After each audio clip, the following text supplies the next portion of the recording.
ازيكم عاملين ايه؟ يا رب تكونوا بخير. فيديو جديد يا رب يعجبكم ان شاء الله. بما انكم شايفيني عند الباب فتعرفوا على طول ان انا رايحه مشوار، رايحه اشتري شويه حاجات للاولاد. المره اللي فاتت في فيديو المشتريات لما قلتولي انت جايبه كل حاجه ليكم ومش جايبه للاولاد، عشان انا مش بجيب كل حاجه عشان الميزانيه، يعني مش بجيب كل حاجه مع بعض على حسب الميزانيه، فانا بقسمها. النهارده بس هجيب للاولاد، يعني مش هجيب لي اي حاجه خالص، هجيب لهم هم بس. وفي مكان كده حد قال لي عليه هروح اشوفه، ولو لقيت الحاجه حلوه والاسعار كويسه والاشكال والخامه وكل حاجه طبعا لما اجي هوريكم انا جبت ايه. ويلا بينا.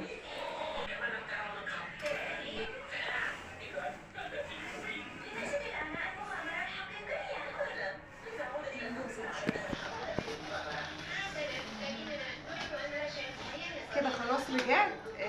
ودي الحاجات اللي انا جبتها، نروح نعمل الاكل وبعد كده ارجع اوريكم انا جبت ايه، وباسعار فظيعه مش هتلاقوها ولا بصوا، شفتوها ولا الجزء ده تشوفوها انا بعد كده. عملته قبل ما انزل، يعني قلت هنقع الارانب لحد ما اجي تكون اخدت شويه في خلطه النقع واشتغل بيها على طول. حطيت زي ما انتم عارفين انا ما بستخدمش خل في اي طيور انا بعملها او لحوم او اي حاجه، ما بس وهي اللحوم كده كده ما بتتشطف شطفه كده، بس عموما يعني اي حاجه بتتنقع ما بحطش فيها خل، هو ليمون وملح ودقيق ومعلقه طحينه وبس كده. ف حطيت بعد ما نقعتهم انا كده كنت رجعت من بره فلقيتهم خلاص كده بقوا زي الفل، شطفتهم واشتغلت على طول. احنا عندنا بابانا تعبان، بابانا كان تعبان الفترة دي وكان عايز شوربة وحاجات خفيفة، فاخف حاجة تقريبا هي الارانب او الفراخ البلدي. فعملت ارانب وهعمل معاها شوربة خضار. تلاقوا شوربة الخضار دي عامل مشترك في كل البيوت لما يكون في حد تعبان. انا هعمل شوربة الخضار ببروكلي وجزر وبطاطس وكوسة، دي الخضار اللي كان عندي.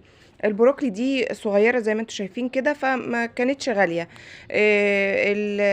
هقطعها صغير علشان هحطها في شوربة، مش صغير قوي عشان ما تتهريش منك، بس صغير يعني عشان تبقى في نسبة وتناسب في نسبة وتناسب بين الخضار المحطوط في الحلة.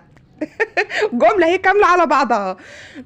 وهقطعهم واغسليهم بقى كتير كتير كتير، عشان كل ما بتغسليهم بينزلوا الحاجات اللي انتوا شايفينها على البلانشة دي.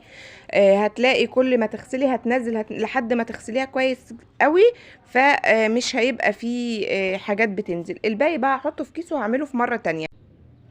هنقطع بقى الخضار وهقول لكم سر اللبس اللي انا جبته النهارده. بصوا يا جماعه، علشان اسال على جاكيت للاولاد، الجاكيت 600 جنيه، 700 800 600 700 800 ومصري، مش مستورد، يعني 600 700 800 ومصري.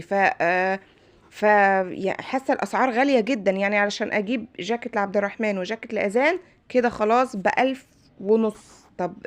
طب وباقي اللبس بقى بنطلونات وتيشيرتات والحاجات، حاجات غالية جدا. ففضلت اتفحص واتمحص على مكان يكون بيوازن بين الجودة والسعر، فلقيت مكان حلو جدا جدا جدا. يعني الجاكيت فيه، وعلشان براند فب 350، يعني كمان يعني عشان براند فب 350. وباقي الاسعار كلها رخيصة، 100 150 200 100 150 200. انا حسيت ان هو كنز، بس مشكلته بقى ان هو مش على طول شغال، يعني بيجيب الكوليكشن بتاعه تقريبا مرتين في الشهر، فالمرتين في الشهر دول هتروحي في نفس اليوم تاخدي، ما روحتيش في نفس اليوم اخدتي خلاص كده مش هتلاقي، لو روحتي بقى الشهر هتلاقي حاجات كلها مش هتعجبك. فهي دي مشكلته بقى. هفرجكم على حاجه وهقول لكم على الاسعار. انا ما بقولش اسعار، بس قلت هقول لكم على الاسعار عشان تعرفوا الفرق بين الاسعار اللي انا جبت بيها والاسعار اللي بره، والفرق بين الخامه والماركه دي والحاجات المصري. طبعا احنا لو الحاجه المصري رخيصه شويه طبعا اشجع المنتج المصري ومليون الف مره، بس بما اني الجودة مش زي الجودة والسعر مش زي السعر، فأنا بالنسبة لي هجيب السعر الأرخص. لما يكون سعر أرخص وجودته وخامته أعلى، على فكرة أنا ما بهتمش بماركات خالص، في حياتي عموما انا اهم حاجة عندي الشكل والخامة. الشكل والخامة حلوين وعجبوني وطلعوا ماركة معينة، أمري لله هجيبها. الشكل والخامة طلعوا عاجبني وحاجة مصرية وحلوة، يا أهلا بالحاجة الحلوة وبالرخص كمان. فاهمين؟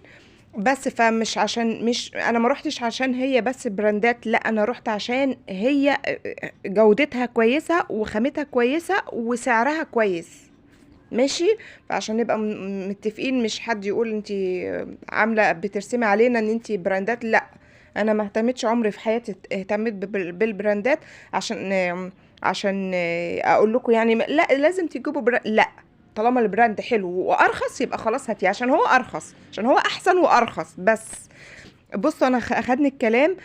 بصوا حاله الشوربه اللي كنت عاملاها شوربه خضار، ما شاء الله لسه ما خلصتش اكل وكانت خلصت. فعجبت الاولاد، فكل شويه يعني اللي بياخد طبق ما شاء الله ما شاء الله بيجي ياخد طبق تاني. والبروكلي صعب جدا تاكليه للاولاد، كل الاطفال مش بتحبه، فلما يدخل في الشوربه وياكلوه ويحبوه فاتبسطت جدا. طبعا كل الخضار ويا دوب يعتبر خضار سوتيه مع شوربه، فحاجه مفيده جدا ما فيهاش سعرات حراريه اصلا ويحبوها، فعجبني جدا. عملت ملوخيه وعملت رز وعملت رانب. والشوربه ما عملتش منها كتير وهم خلاص كانوا اكتفوا، فقالوا لي مش عايزين شوربه، فما غرفتش الا طبقين. وهيفضل معانا اللفت فتره كبيره لحد ما يخلص من عندي علشان مش يبوظ. وبس كده الاكل لحد هنا خلص. فهوديكم بقى تشوفوا الحاجات اللي انا جايباها واقول لكم جايباها منين.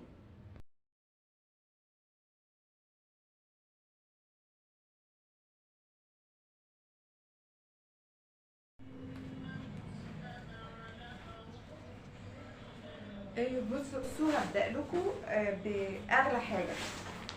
أغلى حاجة كانت الجواكت، عشان انتوا عارفين الجواكت بتبقى غالية ازاي. وبما ان دي ماركات، فمش هتلاقي يعني كده سعرها كويس قوي. يعني ده كان بكام؟ كان فين سعره؟ ده كان ب 350. ده كان ب 350. الماركة بتاعته بصراحة أنا معرفهاش، بس هو اللي يعرفها هيعرف سعره، عشان انا عملت سيرش وهيعرف سعر الجاكيت ده كام اصلا يعني. بصوا التقفيل بتاعه وبصوا الخامه بتاعته. بصوا التقفيل بتاعه من جوه ومن بره.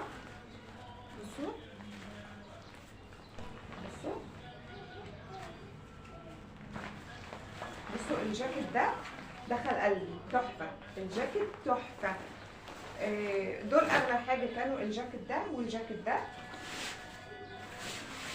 كمان. بس ده تقريبا هيرجع علشان برضو نفس التقفيل ونفس كل حاجه. الجواكت دي هتجيبيها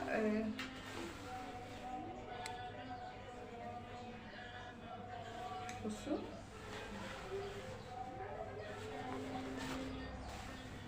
الجاكتين دول كانوا اغلى حاجه في اللي انا. الجاكيت الازرق ده هيرجع علشان مقاسه كان صغير طويل وكنز، فما جاش المقاس مظبوط، فعشان كده هيرجع. ما قلتش في الفيديو فحبيت اوضح لكم. دي انا جايباها ب 350 او 400 جنيه، ب 350 او 400 مش فاكره، عشان بقالها كام سنه معانا. دي كوبا تاون تيم، طبعا اكيد في كتير منكم يعرفها. كوبا تاون تيم جايباها قولي ب 400 جنيه، عشان انا كانت غاليه لما انا جبتها، وكمان كان سعر الدولار ما كانش بالشكل ده. كنت جايباها من 3 سنين تقريبا بالسعر ده. بصوا بقى جبت، ما تخيريهاش عنها زي ما بيقولوا، تفرقش عنها كتير اهي. وماركه برضو بصوا يعني تحس ان هما شبه بعض بالظبط، شبه مش زيها بالظبط بس شبهها قوي. يعني لو الولدين لابسين القطعتين دول مش هتحسوا بفرق، فدي كانت ب 400 جنيه من كام سنه، دي جايباها ب 125. استنى اوريكم السعر. 125 ماشي. كنت محتاجه بورنوس لسليان فجبت لها البورنوس ده. البورنوس ده كان بكام؟ كان ب 125 برضه.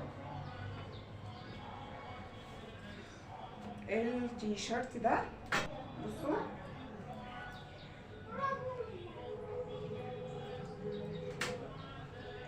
دي كمان اغلب الماركات دي انا ما اعرفهاش، عشان بصراحه ما كنتش بهتم اصلا بالماركات. اهو ب 100 جنيه، دي ب 100 جنيه، ودي ده ب 150،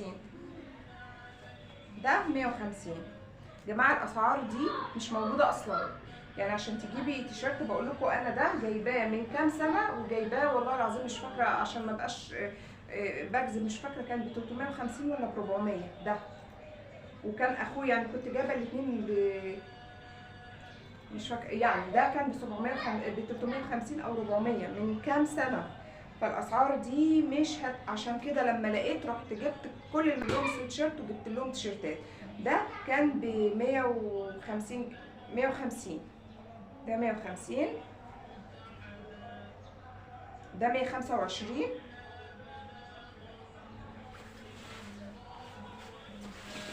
ايه ده انا جايبه جاكيت تاني اهو. وده الجاكيت ده ب 200 جنيه. تصدقوا ما كنتش واخده بالي، اهو جاكيت ب 200 جنيه اهو. الجاكيت ده ب 200 جنيه، ده من شي ان. بصوا شي ان ب 200 جنيه. في ايه كمان؟ دي خلصت.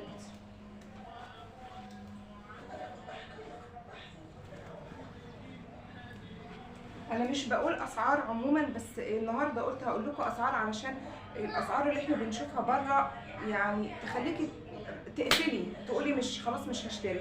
لما لقيت الحاجات دي، المحل ده محل استوكات يعني بواقي تصدير، يعني بواقي التصدير بتاعت المصانع شي ان على زارا على اتش اند ام، هتلاقي كل الماركات وحاجه نظيفه جدا. بصوا بس ما تروحيش تجيبي باله، عشان الباله بيبقى مستعمل وبيبقى فيه خرابيش وحاجات يعني لا بلاش الباله.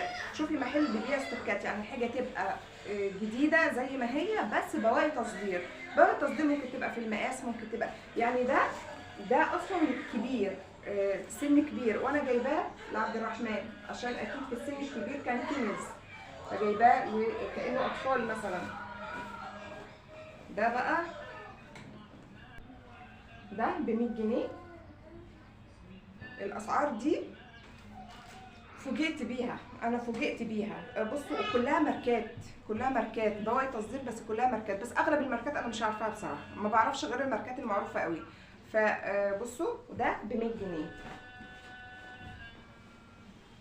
سويت شيرتات بقى كتير وكلها ب 100 جنيه. ده ب 125.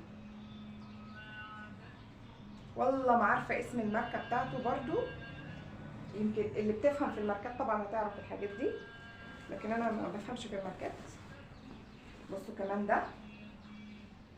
ده انا جايبه واحد زيه بالظبط من كوبا تاون تيم، هجيبه لكم بس لون تاني هو بالظبط، وكان برضو ب 400 جنيه. ده بقى بكام؟ ده ب 125. وماركته ايه؟ استنوا، برضو ماركه مش عارفاها، محدش يقول عليا جاهله، ماليش في الماركات غير لو حاجه ظاهره قوي يعني. وكمان جبت ده. بصوا يعني انت مثلا حاطه كل الحاجات اللي انتوا شايفينها قدامكم دي تقريبا ب 1000 ونص. انت بتحطي 1000 ونص، هتروحي تشتري هتجيبي 3 قطع بالظبط. يعني لو تيشيرت ب 400 وتيشيرت ب 400 هتلاقي نفسك ما جبتيش اي حاجه خالص. انا لقيت الاسعار كده ب 100 و150 و125. بصوا ده ايه ده بكام؟ ده ب 100 جنيه. ده اتش اند ام. بصوا الماركات اللي انا عارفاها اللي هي كل الناس عارفاها، لكن الحاجات الباقيه لا. اتش اند ام ب 100 جنيه. بصوا ما تروحيش محلات البالة عشان هتلاقي الحاجه مستعمله، لكن روحي بتاعه الاستوكات. بصوا ده، بصوا البوكليت ده، بصوا بذمتكم دي باين عليها ماركه تحفه. بصوا القماشه تحفه والخامه تحفه والشكل تحفتين بصراحه، حلوين قوي. في حاجه تانية جبتها بس كده. كل اللبس اللي انتوا شايفينه قدامكم ده ب1000 ونص، علشان اروح اجيب لكل الاولاد لبس ب 1000 ونص، ما كنتش هلاقي الاسعار دي ابدا. حبيت اقول لكم بس في حاجه، ان بتوع الاستيكات دول تقريبا بيجيبوا مره في الشهر، واليوم اللي بيجيبوا فيه بتبقى زحمه جدا جدا. بس انا لما رحت يعني ما بروحش اول ما بيفتحوا على طول، يعني هما بيفتحوا الساعه 11، انا رحت على بعد العصر كده، كانت الدنيا هاديه وما كانش في حد، واخترت اللي انا عايزاه. بس طبعا في حاجات، في قطع كانت القطع القيمه قوي كانت اتاخدت، بس يعني الحمد لله كده كويس. وبس كده، يا رب الحاجه تكون عجبتكم. انا مش بقول اسعار، بس اصريت ان انا اقول اسعار النهارده عشان دي كلها ماركات، عشان تشوفوا الفرق بين الاسعار العاديه وبين دي حاجات ماركات، واسعارها كويسه جدا. حتى لو انت ما بتهتميش بالماركات زي انا، ما بقى انا هم. بصوا الجواكت، بصوا الجواكت بذمتكم ووتر بروف وتقيله وتقفيلها تحفه فظيع، بس مش هتلاقي متاح في كل وقت. وبس كده، يا رب يكون الفيديو عجبكم. اشوفكم في فيديو جديد ان شاء الله. سلام.